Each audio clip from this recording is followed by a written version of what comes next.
இன்னைக்கு தமிழ் உணர்வு அப்படின்னு பராசக்தின்னு ஒரு படம் எடுக்கிறாங்க. நான் கூட ட்ரெய்லர் பார்த்தேன், நல்லா இருந்தது. அப்படியே கூஸ் பம் மொமெண்ட் மாதிரிலாம் இருக்கு. ஸோ நிகழ்கால பிரச்சனை அப்படிங்கிறது தமிழ் ஹிந்தி அப்படிங்கிறது கிடையாது சார். வறுமையும் கிட்னியும் ஊழலும் தானே சார். ஒரு விஷயத்தை புரிஞ்சுக்குங்க.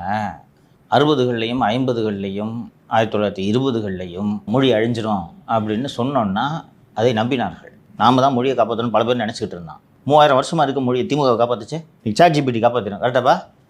இவன் நிதிஷ்கிட்ட தம்பனையில் அடிக்க சொன்னா எப்படி அடிக்கிறான்? எப்படி படிக்கிற?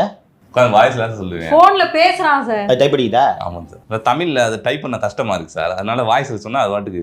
அது என்ன மொழி அறிஞரா இல்லை திமுக பொதுச் செயலாளரா?